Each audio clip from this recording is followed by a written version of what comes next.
হ্যাঁ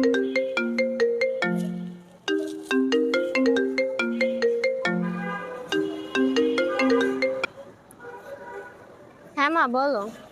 কই তুই? এই তো হল থেকে ভার্সিটিতে ঢুকলাম মাত্র। কেমন আছো তুমি? আর ভালো থাকলাম কই? তুই যে জিদ দইরা একা একা ঢাকা শহর গেছস কাউরে না কইয়া, তোর বাপ চাচার আমার কত কথা শুনাইতাছে। আমি কি করতাম বলো? তোমরা কি নিজ থেকে কখন আমাকে ভার্সিটিতে ভর্তি হতে দিতে? আমি তো কত করে তোমাদেরকে বলছিলাম, তোমরাই তো রাজি হচ্ছিলে না। তো রাজি কেন হব? মায়া মানুষের তো পড়ালেখা করা লাগে নাকি? মায়া মানুষের পড়ালেখা করে কি করব? মায়া মানুষের কামই তো স্বামী নিয়ে ঘর সংসার করা। তোমরা সবসময় চাও মেয়েদেরকে পিছিয়ে রাখতে। মেয়েরা যদি ছেলেদের সাথে তালে তাল মিলিয়ে না চলতে পারে, তাহলে আমাদের সমাজটা এগিয়ে যাবে কিভাবে?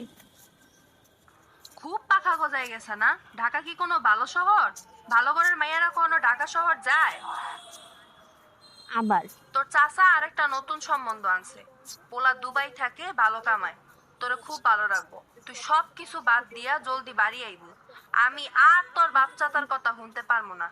মা, আমি আগেও বলছি, আমি এখনো বলছি, আমি এখন বিয়ে করতে চাই না। আমি আগে নিজের পড়াশোনা শেষ করতে চাই, নিজের পায়ে দাঁড়াতে চাই। তোমরা তো কম চেষ্টা করোনি। আমি অনেক বিরক্ত এইসব বিষয়ে। শুধুমাত্র আল্লাহর রহমত দেখে আমি বেঁচে গেছি, কখনো ইউএনের দ্বারা, কখনো কলেজের প্রিন্সিপাল দ্বারা। তোমরা একটু ধৈর্য ধরো, আমি চলে আসবো গ্রাজুয়েশনটা শেষ করে। বিয়া করবি না মানে? তোর বড় আপারে বিয়া দিছি, ওই কি অসুখে আছে? তুই বেশি বাইরে গেছস না? আমি তোর বাপের কইয়া তোর ঢাকা থেকে আনার ব্যবস্থা আমি করতাছি। বাইর করতাছি তোর মাথা থেকে পড়ালেখার বুক। মহুয়া, মহুয়া, কথা কি তোর কানে যায় না? মহুয়া, তারা রইল কপাট, তারা রইল কপাট, ভেঙে ফেল বর্রে লোপাট, ভক্ত জমাট শিকল পুজোর পাষাণ বেদি।